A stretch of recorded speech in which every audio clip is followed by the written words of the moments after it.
I'm going to do this.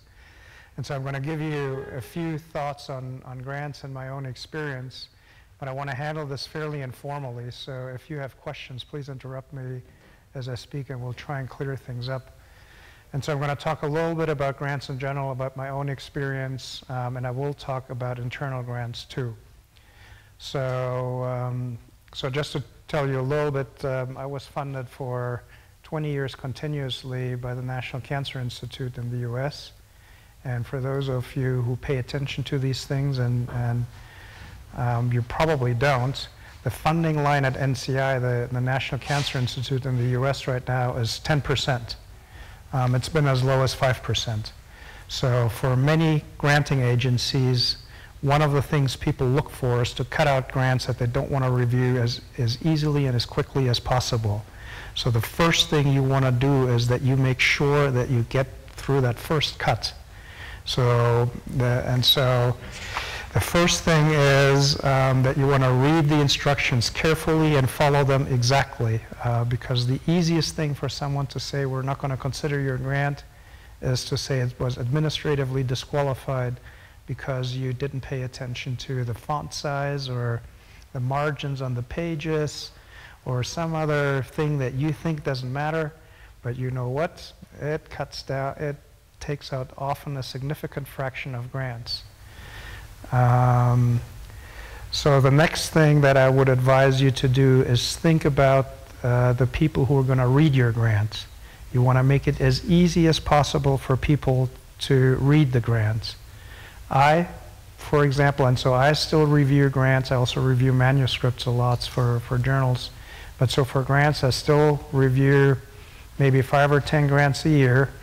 And there are a few things that I look for in a grant. And luckily, we also have Spiros here, and I'm sure he'll chime in.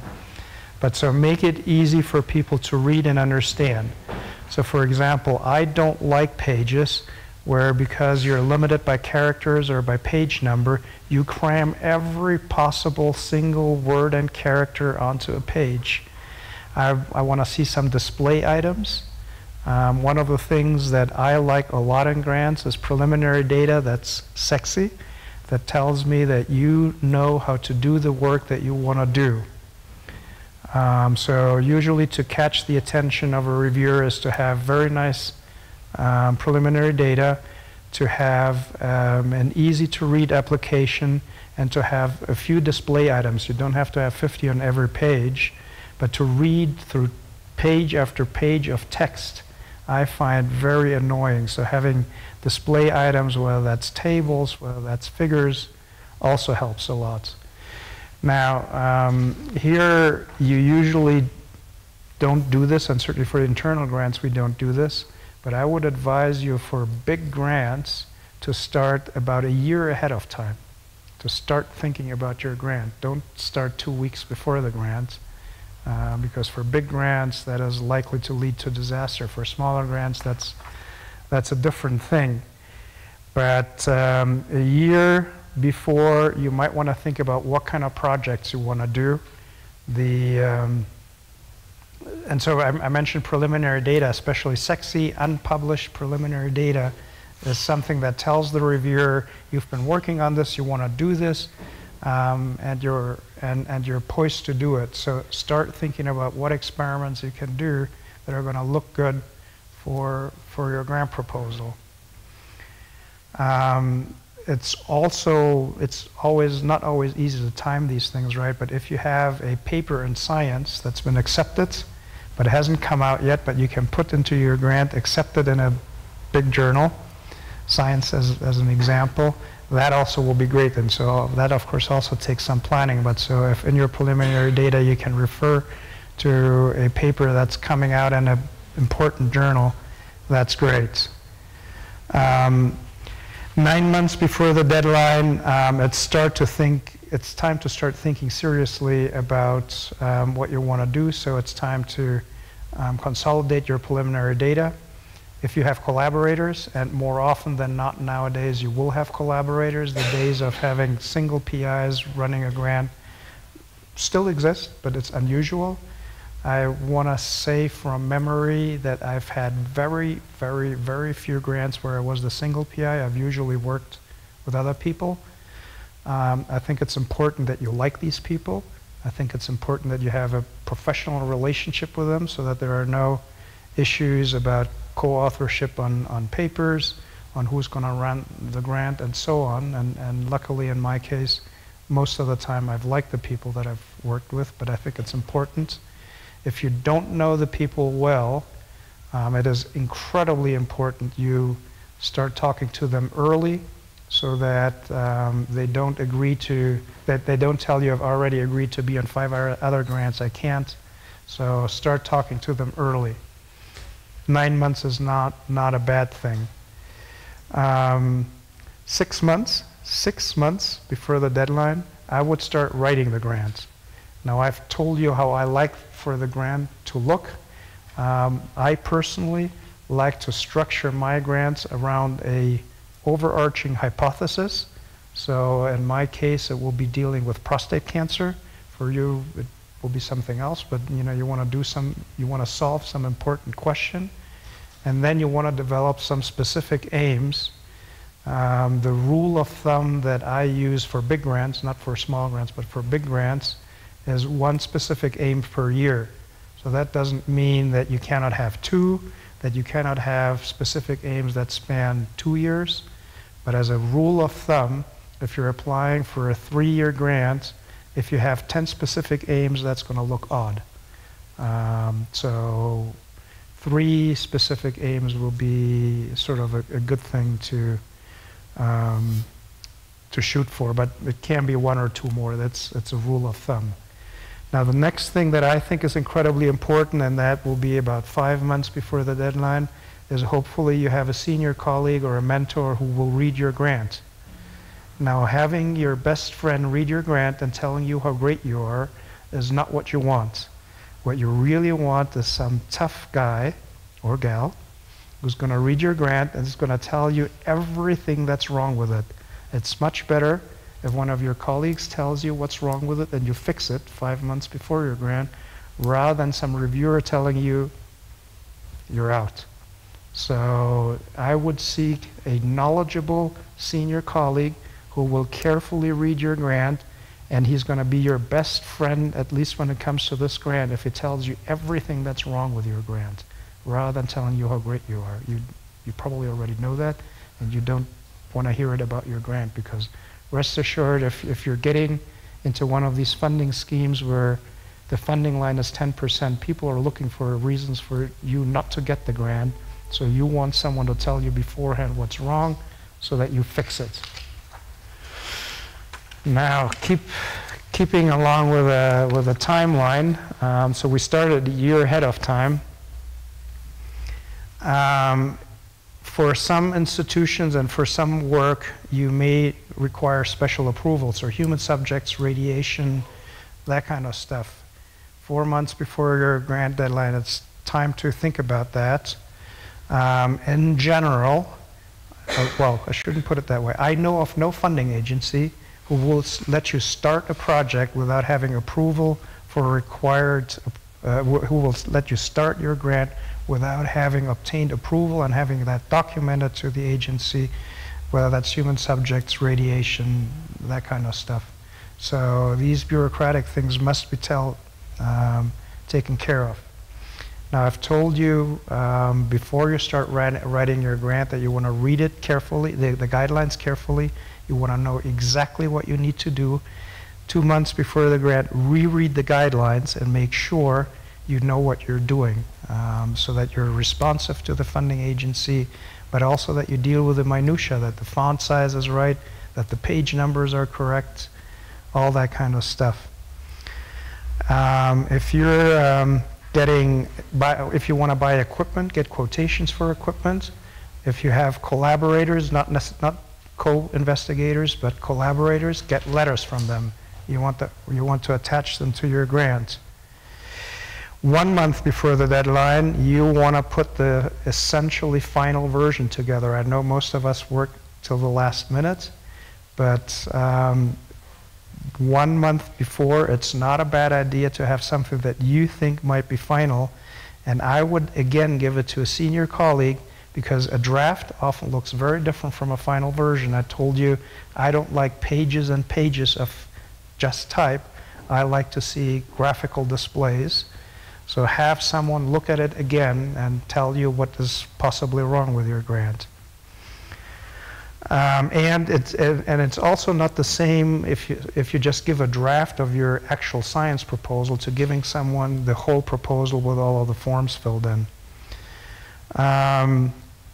And then in the last few days, last few weeks and the last few days, usually there are changes, and I know that I usually, well, for every grant that I've written, you can always make it better. So you will keep changing it. At some point, you're just going to have to say this is the final version. Now, nowadays, of course, most grants are submitted electronically, and at 1 minute before midnight, you better believe that everybody and his brother is trying to put their project in, and it's not unheard of that the server is busy, that it crashes, or whatever. My advice to you is put it in the day before. So if you can't get it in for whatever reason, you still have 1 day left. If you want to be totally anal about it, do it 2 or 3 days or a week before, but it's not unheard of, and I've heard of cases where the server crashed, can't get your thing in, and unless the agency is extremely generous and says, yes, we've had a problem, but many agencies will say, tough, you didn't get it in, and that's your problem. So, and in an era of electronic submissions, I would not wait until the last second, nor the last minute. I would submit it the day before, or if you can, maybe even a few days before to avoid these issues. Okay, so I'm not going to go through the usual things on grants. The one thing that I've told you, I look at what the grant looks like, so I don't like sheets and sheets of just writing. I like to see graphical displays. I like to see the hypothesis clearly displayed. I like to see the specific aims clearly displayed. I like to see a section on preliminary data. I like to see a section on a research proposal. I like to see a section on conclusions, on expected results, on timelines. Nowadays, benefits to society are incredibly important. I would give that some thought. I also very carefully often look at the abstract. And I'm not going to lie to you, I very often form a preliminary opinion of what I think of this grant just through these very atmospheric things. Of course I read the grant, of course I will comment on the grant, and similarly on manuscripts. But if you make it hard for me, I'm going to be in a bad mood, and that will be reflected, I'm afraid, in how I review your grant. So make it easy, make it look good. And so being prepared, starting early, helps with all of that. Budgets. Most people like to leave budgets to the last minute. Budgets will be scrutinized, of course, by the funding agency, but people like myself will also scrutinize them, and if I think that you've padded your budget, I will tell you so.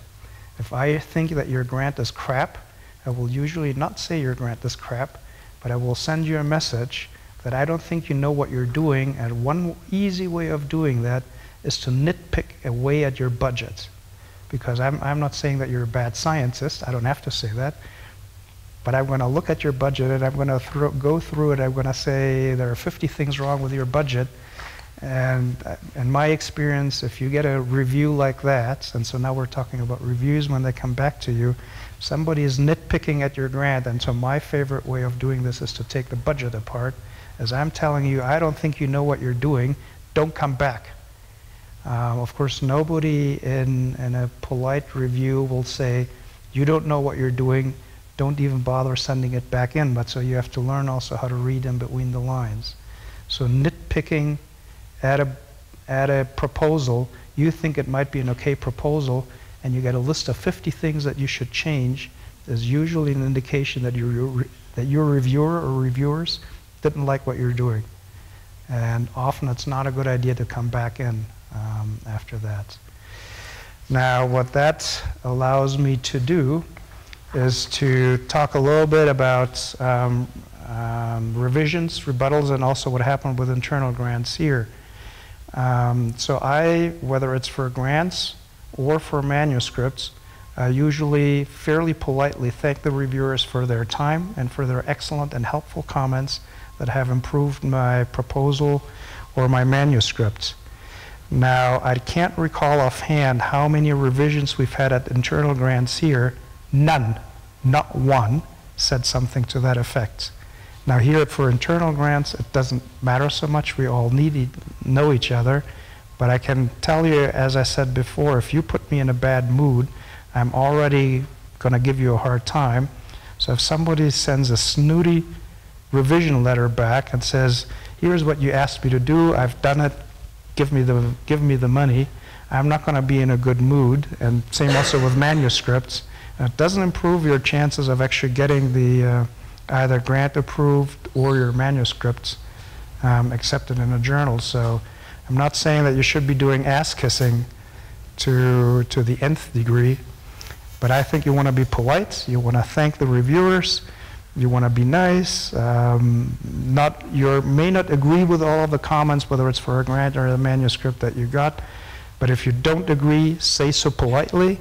I usually, if I disagree, I usually make sure that at first I tell someone I agree with all of these points and we've made the following changes.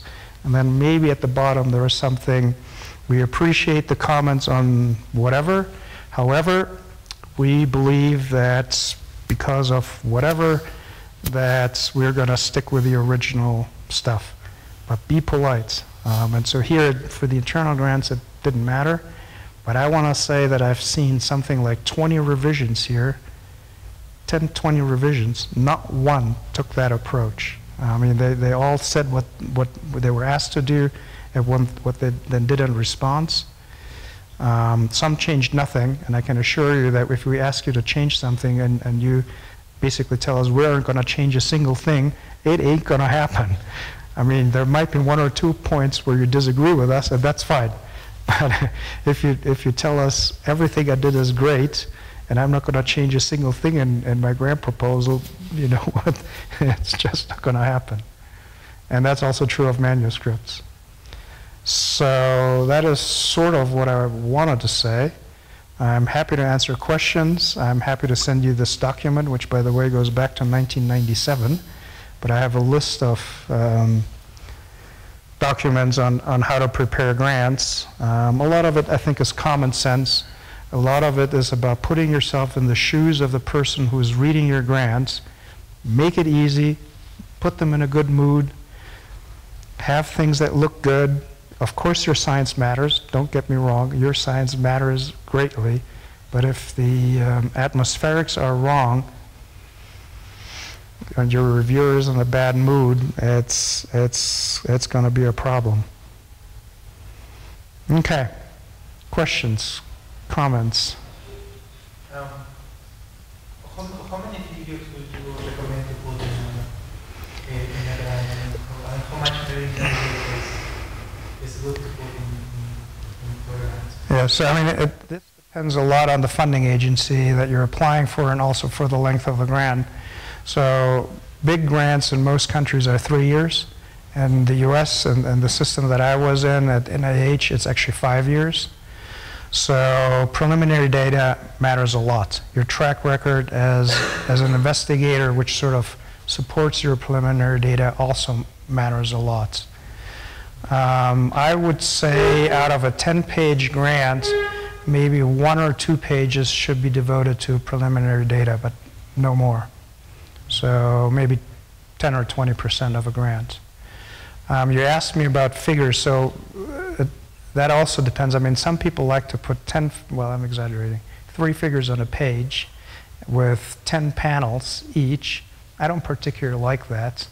Yes, I want to see, whether that's figures or tables, yes, I want to see that you know how to do the experiments, but it's also a visual thing for me. If I have to read 10 pages that is just text, you know, it makes it hard, you get bored, you know, what the hell is this person really trying to do?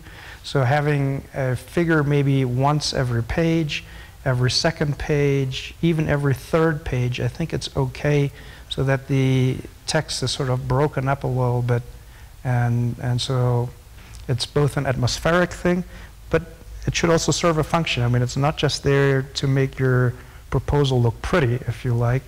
It's there to support something. And so generally you will have more figures in preliminary data. It's not unusual to have figures or tables also in the research proposal itself where you describe the methodology. But usually in conclusions and future directions and benefit for society, you know, maybe there is something on a timeline, you can put it graphically or you can put it in words, but make it easy for people to look at.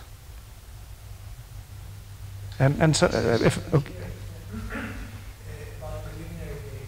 Sometimes preliminary data do not have to be absolutely unpublished. They would be from a couple of recently published papers, but they should be so compelling as to sort of give the message to the reader that these kinds of experiments are waiting to be done. And that you know how to do them. So it's your preliminary data backed up by your CV that tells the reviewer that you're the best person in the world, basically, to or, okay. In such a way that it practically the logical next step. So actually, yeah, but so that brings up an important thing, and I think in days of 10% funding lines, that's an important consideration. So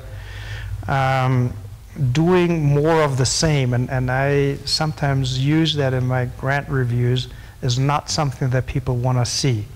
Okay, so you've, I don't know, you've looked at how fast mollusks walk, and now you want to extend that to yet another species or so. Unless there is a compelling reason why you have to do that, doing more of the same isn't what especially people look for in big grants. People want to see new ideas. Okay, so when I say you want to have a big hypothesis, you want to have a compelling hypothesis, you want to have compelling preliminary data and also a CV that helps you support that truly advances science.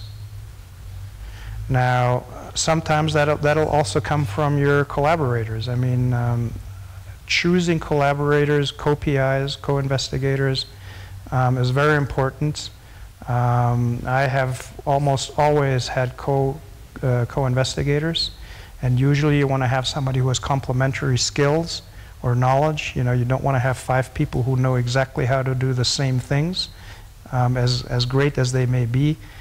You want to have people who have complementary skills and knowledges to truly advance the project, and you shouldn't put either collaborators on just because they have big names. They should really contribute to the project.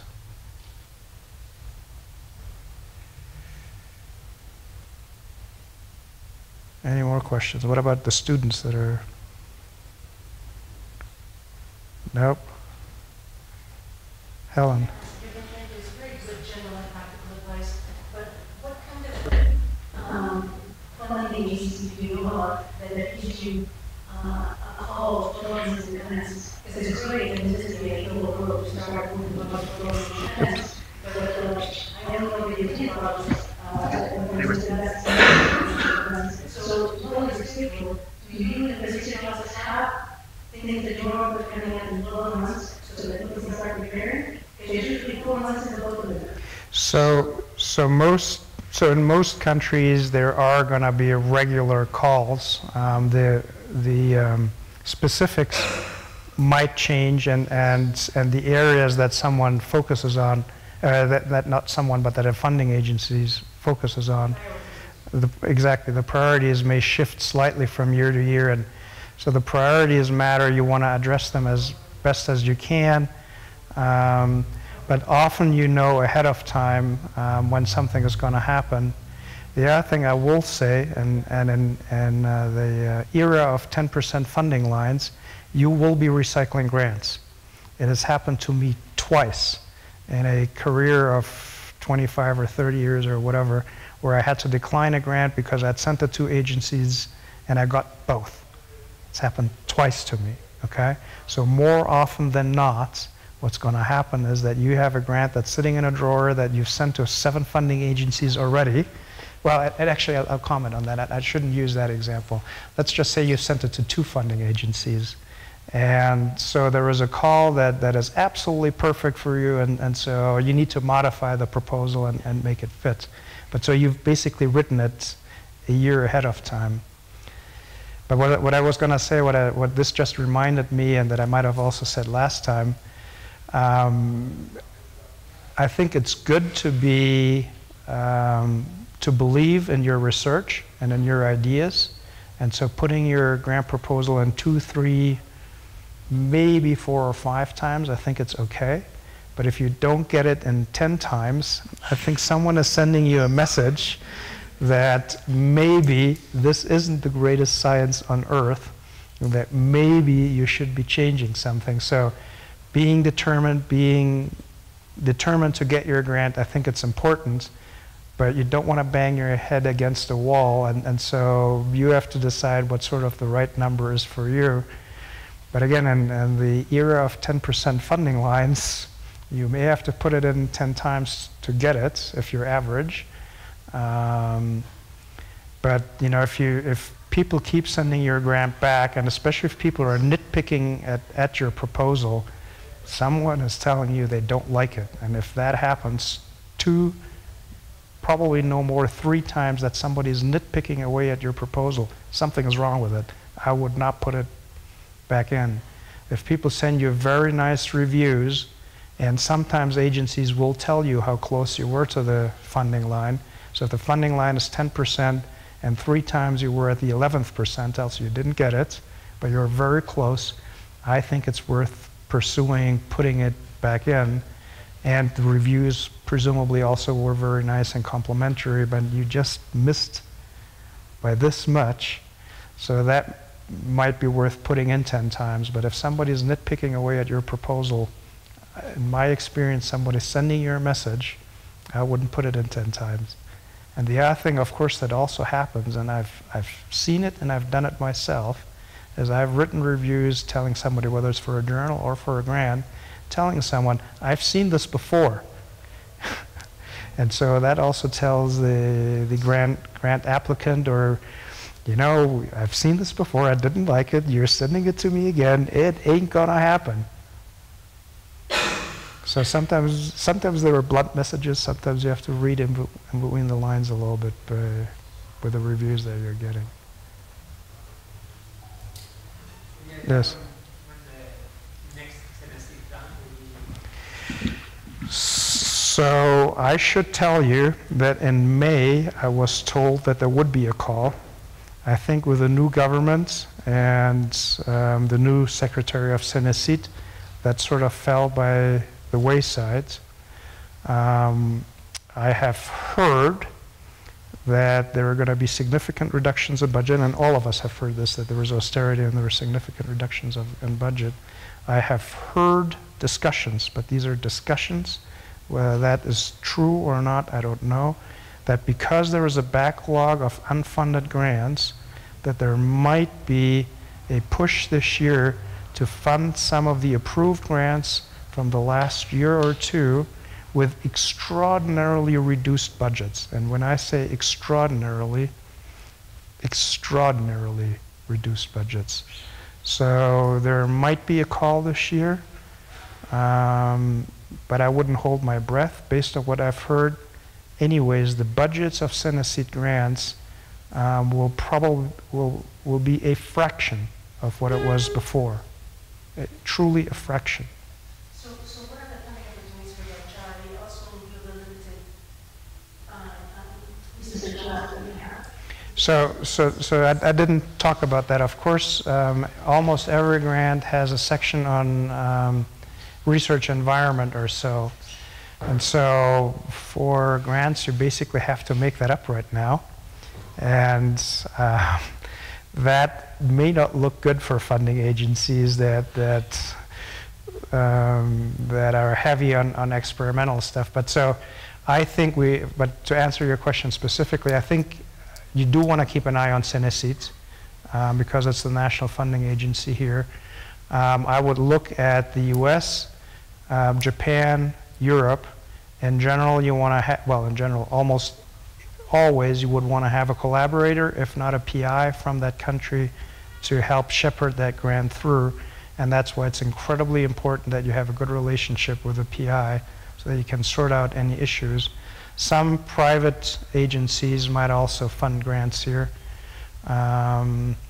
And for better or for worse, we've had a first round of internal grants, and hopefully next year we'll sort out the budget a little bit sooner, and rather than having them start in July or August, we'll start them a little bit earlier in the year. So you do want to keep an eye also on internal grants, but clearly having an external grant has a very different cachet, because it means that peers have reviewed and approved your grant, so it's a different ballpark. And after I said a lot of things about what I think might happen to Senate seat budgets, usually the budgets of external grants are also larger, if not significantly larger, than internal grants.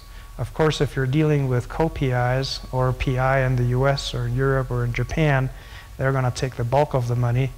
But you know, hopefully you'll get something. But again, you know, we also talked about often having something that's sitting in your drawer that you've written before, and you know, 10% funding lines, you may have to recycle it a few times.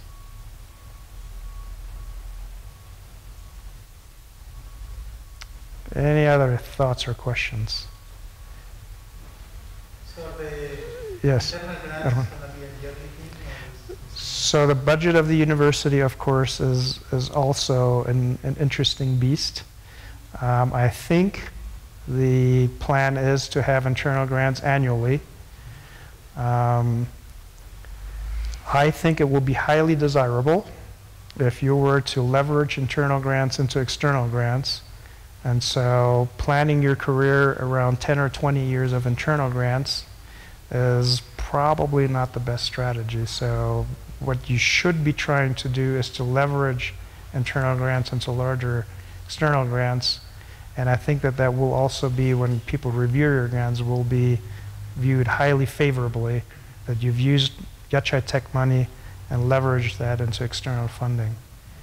But so the hope will be that we will continue with this. But you know, budgetary realities are budgetary realities, and they change from year to year. But the idea will be to keep doing it. On the other hand, I think it is on our shoulders, and I would say on the authorities, basically, wherever they are. I mean, we are here tomorrow, we might not be here, but I think if we really want to be serious about this country moving into the balance of advanced countries, at some point they are going to have to bite the bullet and really decide that this country is going to have a reasonable percentage of their GDP as for R&D. And so this means that, okay, we can live this year, maybe next year, with austerity and with really very tiny grants and with backlogs. But you know, for people of a certain stature that we are attracting here, that they are world competitive, we don't have any hope in hell to keep them here if somehow the national system does not give up at least some semblance of competitiveness in terms of both level of growth as well as modalities. In other words, that they will be reviewed in a transparent manner and in a meritocratic manner. So maybe it's been a couple of years, but in the long run, I think sensitive of whatever it is from the part of the government, we will have to commit themselves to really national system. So I certainly agree with that philosophy. I might just add to that, because this happened under the previous government, that MCCTH, which is a coordinating ministry that doesn't exist anymore, actually called me in for a session on what a nationally and internationally competitive granting program, including what the budget should be and how long the grants should be. So, you know, clearly there was an interest in the past governments under especially the MCCTH coordinating ministry. The logical agency will be sent as seats. Hopefully, the budget of the country will improve to the extent that what you're proposing and what we all want will happen. But that's out of my hands. And I would say, actually, maybe in a provocative manner, and I will include first of all myself, but perhaps Jürgen as well, because we are not that different, at least in generation, we are the same generation. If I had to start my career under the conditions here, I don't believe that either one of us would have had the career we had. I mean, we started from the US, and then I moved to Europe, and Europe moved to Australia, and we had a well-oiled system in which we really knew that it was reliable, that it had a level of funding, and that it had transparency and competitiveness. And so we were able to sort of do well. So I really plead for the young people that really have made it to here, that have really believed in this project, to help them as much as we can with their ideas and their drive. So I agree with you, Spiros, and one of the things I didn't say, and I guess I should have said, and I will say it now, is that I think mentorship also is incredibly important. And so, especially if you're young, having careful, helpful advice, sometimes it can be tough, from somebody who's senior but who you respect can be the best thing that you're going to have. I sort of said that obliquely about the grant reviews, that you don't want to have your tennis partner or your best buddy review your grant. You want to have a tough, but also in terms of career planning, it's very important that you have a senior mentor who you respect and you get along with, and so it's an intensely personal thing. I don't believe in assigning mentors, and I really don't want to do that here, because if you just assign people, maybe 1 out of 10 it works and 9 out of 10 it's a waste of time. It's much better if you seek someone out and ask them to help you and guide your career. And so I'm sure Spiros will agree with that. I'm happy to do that for people who want to come and chat me up. But it's an intensely personal thing, because people sometimes will have to tell you, this is not going to work.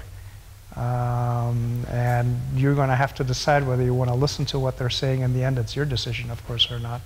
But somebody who has experience and who's telling you this is not going to work, it might be the best advice that you're going to get. Sometimes it might also be something where you decide, I'm still going to do it. Well, so Helen is shaking her head, so I will...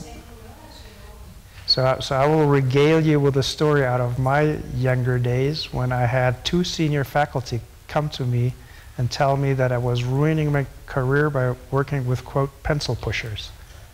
So, and I know that these people had my best interest at heart. Nonetheless, I persevered, and we sort of founded a new field that's called molecular epidemiology now. So. But these people were called pencil pushers by my more senior colleagues. Of course, when the grants started to roll in, as you say in American English, money at universities, money talks and bullshit walks. If the grants start rolling in, nobody's going to question what you're doing. But so there was a fine line between listening to what your older and hopefully wiser senior colleagues are saying and following your own heart, what you want to do. Spiros. I would say another thing about, because again, this might give the wrong idea about preliminary data, or about even, some more recently published work. Sometimes, it does not happen often, but sometimes, and I've seen this in a few proposals and also discussing with some of the faculty that have some really bright ideas, but perhaps they have not had any hand on this before. It does not hurt to really propose what you believe is well documented and that it really needs to be investigated, even if you do not have, absolutely speaking, preliminary data. But you can show that you are really well positioned to attack this question because of its importance, because of the fact that other approaches that have been taken, might not have been taken, have been So, to the extent that you are convincing about a project or a question or a fundamental hypothesis that needs to be proven or disproven, I think one should not be hesitant about really trying. So I would agree with that. I think it. At some point, we did not have an esprit for myself, because I have dealt with a number of areas in which initially I wasn't around. So the fact that you have people there, even though you are not initially, does not necessarily disqualify. So we all just have a look at it and try to support to the most. Like you said, it's a good collaborator that can at least contribute methodologically and conceptually to solving this new puzzle. And you never know, you could very well put your hand in the door from now on to be part of that new area in which you're entering. So I very much agree with that. I mean, I've moved twice. Well, if I include my graduate studies, 3 times into a new area, and so having good ideas is important. Bringing new ideas is important. Interdisciplinarity is important. And if you're moving into a new area, it's often very helpful if you have the right collaborators who are known in the field and you're bringing in a new idea that might be exactly the combination that moves the field forward. And an astute reviewer will recognize that. A more pedantic reviewer might give you a hard time over it. Classical examples are that, initially in the birth of molecular biology, the first molecular biologists were physicists.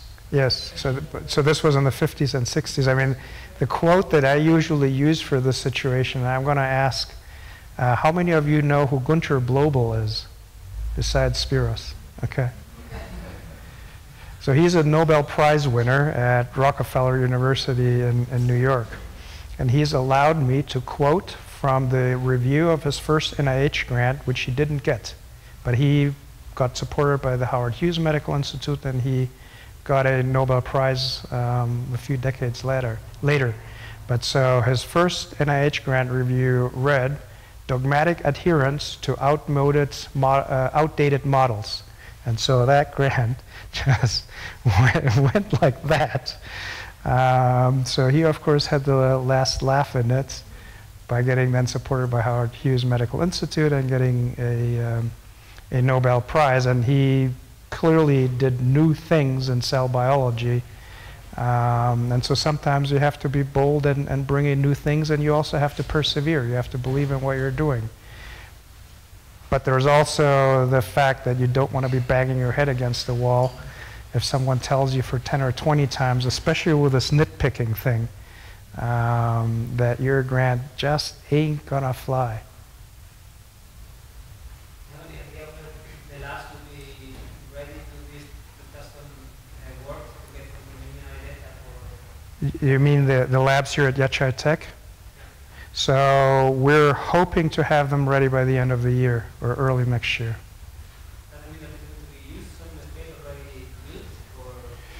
So I can't tell you the details, but the answer is yes. And yes, so it does come back that you want to have preliminary data either from here or with someone else. Usually, especially big grants, will have something about the research environment or whatever, and you want to write something about the equipment that it's there, and about your department or school, and so having the labs is helpful there. So if there are no more questions, if any one of you wants this write-up, and I actually have a list of about 4 or 5 papers that people have written on how to write grants, I'm happy to send that to you. If you send an email to researchinnovation@yachaitech.edu.ec, we'll make sure that that this list gets sent out to you. And if you already know everything, you already know everything. Yeah.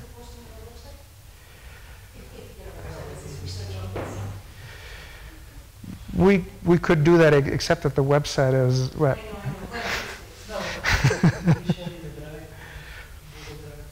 You know that, so what okay, so either way, if you send an email to researchinnovation@yachadtech.edu.ec, we'll send it to you personally, and we can also upload it to Google Drive. Good idea, thank you. I still like push a little bit,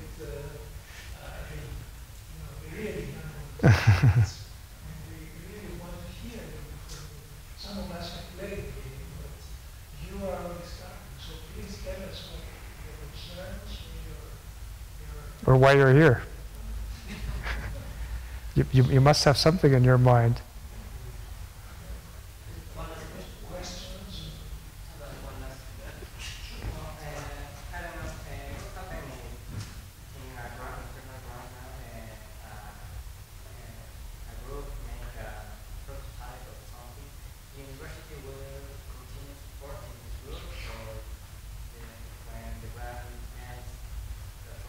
So this is going to be as for any grant, and so I'm just going to tell you what happens for any grant, and so you're going to learn how that works. When a grant ends, it ends. However, hopefully you will have enough data to support a new grant application on a related subject to continue with whatever your study, prototype, or whatever it is. But the way this business works, whether it's an internal grant, whether it's a 3-year grant, whether it's a 5-year grant, when the grant is over, the grant is over. But in many ways, the name of the game is to have enough data and enough ideas to keep going. And many people, and that includes, of course, Spiros, and to some extent myself, we've been doing this for decades, sometimes moving into different fields, but often continuing lines of research or engineering. But you have to support it every year or every 3 years or every 5 years, whatever the duration of the grant is, with something new. And I didn't talk about that, and for internal grants it matters a little less. But if you have 3 or 5 year grants, usually a year before the grant ends, so, I talked about start doing it a year before. If you have a 3 or a 5 year grant, 1 year before the grant is over, you want to start thinking about your grant renewal. And using that sort of 12-month, 9 months, 6 months line of what you want to do, it doesn't matter whether it's a new grant or it's a grant where it still will be a new grant, but you're continuing research well before the grant is over. You want to start thinking about how to renew it. And so with internal grants, we'll have to see when the call is going to be next year. Hopefully it'll be sooner than this year, but can't promise you.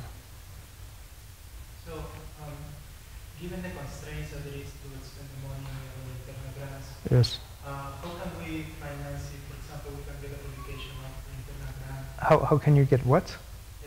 How can we get if we get a publication from internal yes. grant, let's say next year, so how can we finance that publication? So the approach to that, from my point of view, would be that if you include publication costs in the grant, people are not necessarily going to look whether that was last year's grant or this year's grant. But including publications... Yeah, but so it is highly unlikely, I will say, that you have a publication this year. So I would rebudget, if I were you, I would rebudget publication costs from this year grant and write a grant next year, include publication costs. And while I can't guarantee it, but if you say publication costs, I don't think people will ask whether that was the data from last year's grant or from this year's grant. But unless you have some data that is just ready to publish in the next couple of months, because the review process, of course, also takes usually a month, 2, 3. Unless you have something that is ready to be sent out now, I would not have publication costs in my internal grant for this year. If you do, I would rebudget and use it for something else, because you're highly unlikely to expend it this year. But that's my personal advice. Yeah, I know it's more likely that we'll have something next year, so I was kind of worried about that, what we will do next year if we don't have the money to pay for the publication. So hopefully we will have internal grants. Publication costs, unless they're outrageous, are usually just sail through. Of course, and certainly in my field, almost all journals now are open access, so it's quite expensive. I mean, open access journals often cost around $2,000 to publish in. Print journals, it's $200, $500. It's much more reasonable. So in different fields, it's different. But in my field, almost everything nowadays is open access, and you're looking at a $2,000 cost. But if you can justify that in your budget, why you're asking for $2,000 for publication costs for one, that's the way it is. But it more likely than not, it'll be next year or maybe in 2 years' time rather than this year. But you know your science best. Yeah. Will next year be the all internal runs earlier? So we would hope to do so earlier, but I can't promise it to you. And is there any bias towards applied science, basic science? I don't think so. I certainly on this year's review panel, I haven't noticed that. But next year's review panel may be different. I don't know. But so this year, I don't think there was any bias, one way or another. All right, so if you have any questions, send it to researchinnovation@Yet Tech, and if you want the write-up, we'll send it to you, and the idea of putting it in Google Drive is much appreciated. Thank you. Thank you for coming.